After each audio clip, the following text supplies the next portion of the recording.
But nevertheless, God is still the same. So, we're going to get right into it. Joshua chapter 24, verse 15. While y'all return to that, I can explain this. This is my home's mission statement. It's a way that I govern my life. It's a way that I would like to continue to live my life. And I look at Joshua in this scripture, and I place myself in his shoes as the leader of my home, as an example of my home. So, Joshua 24, verse 15. And if it seems evil unto you to serve the Lord, choose you this day whom you will serve, whether the gods which your fathers served that were on the other side of the flood, or the gods of the Amorites in whose land you dwell. But as for me and my house, we will serve the Lord. This scripture right here, it tells me that Joshua, like myself, as a leader, as the example, I have to have a standard. I have the way of life. I have to be on an assignment. And I have to be focused, committed, and I have to be all in. That is the moral code, I feel like, as a Christian, as a believer, as a leader, as an example. You have to have this commitment. The promises of God are yea and amen. Amen. And if you are a believer, if you're a follower, if God says yea and amen, you should say yes, Lord. Amen. So, you want me to go over here, Lord? Yes, Lord. You want me to stop cussing and fussing? Yes, Lord. Amen. You want me to stop drinking? Yes, Lord. Amen. And I only say these things because this is the stuff that I did. So, yes, Lord. Amen. So, amen. You want me to tithe faithfully so I can have good measures pressed there and shaken down and over, shall men give into my bosom? Yes, Lord. Amen. So, the more behind this is don't just be a good enough Christian. Yeah. So, that's not good enough. That's all right. So we have a lot of people in this world this day that walk around, and I'm speaking of myself, of course, that say, okay, well, I don't smoke that much, so that's good enough. I don't drink every night, so that's good enough. I don't cuss everybody out, so that's good enough. All right. But if we look at all of this stuff in a microscope, and we get to heaven, we get to this pearly gate that we're waiting to walk in, and God says, well, I'm sorry, you wasn't good enough. So we must lead by example. Now, example means one of a number of things, or part of something, taken to show character of the whole. Whose example are you currently looking at right now? Whether that's in your adversity, your trial, your tribulation, and your victories. Whose example are you looking at? So we also have to ask ourselves too, who you are serving will give you the best example of how you live in your life. Joshua, in this passage of scripture, he was talking to the tribes of Israel, these elders, these heads, these judges, these officers, these leaders, these examples, and he presented them before the Lord, and he's speaking to them and telling them that God is telling you that you don't have to live like your forefathers. You don't have to live like your ancestors. The ones that worship these false gods, these what I call these artificial gods. The ones that's not real. They made up and they're not real like our God. Every scheme and trick of the enemy is an artificial God. All right. Whether that's the clubs that we might see, or the smoking and the drinking, all of this stuff is designed to hide us from the real thing, and that's how God. Amen. So, 1 John chapter 2, verse 13 says, love not the world, neither the things that are in the world. If any man loves the world, the love of the Father is not in him. So we have to be attentive for those artificial gods, because they're everywhere.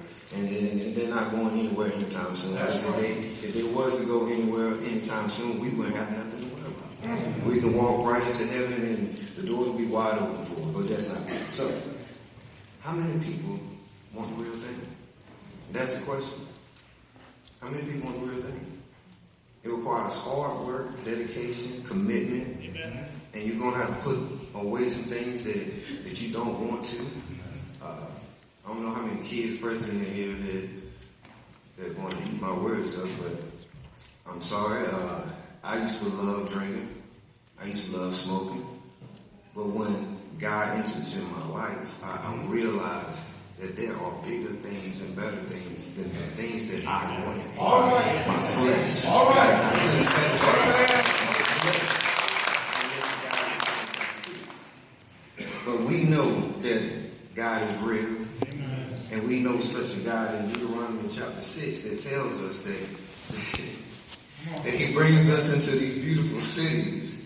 And he built these cities. These houses are filled. Our descendants have been multiplied. We have been multiplied. Our blessings, our favor, our grace, and our mercies is renewed every day. Yeah. And all of these things are given to us freely.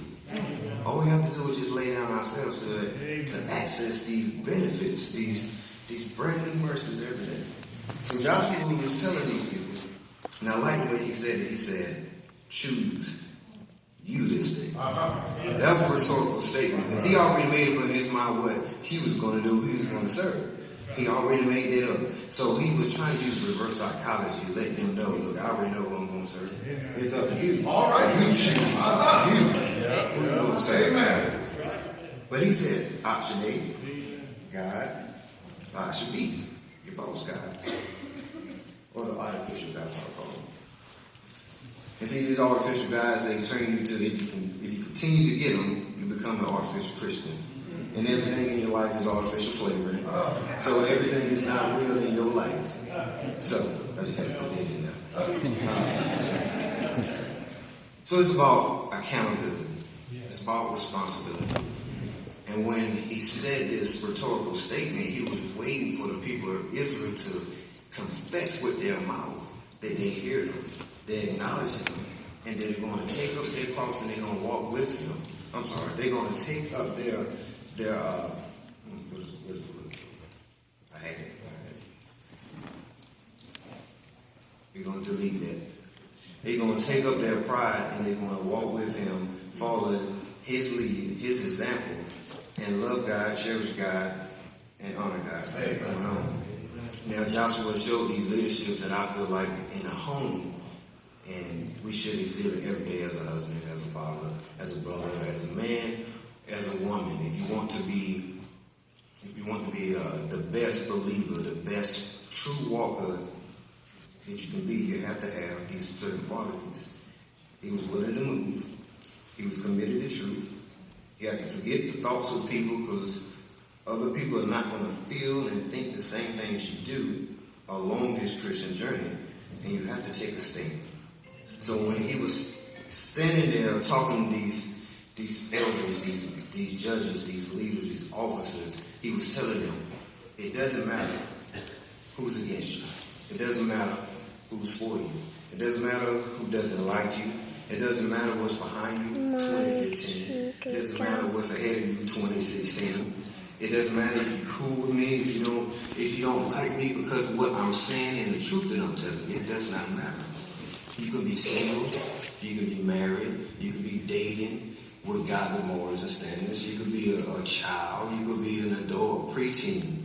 But as long as you get an understanding that you have a place with God, you take that place, you stand firm in that place, no matter what it is that comes in your life, because it's going to be so many oppositions that's going to come into your eyes, your ears, and everything else. It does not matter at that point. Only thing that matters is God. So continue to press forward. Continue on 2016, and just know if you choose God, you're going to choose right every time. But as for me and my house, we serve God.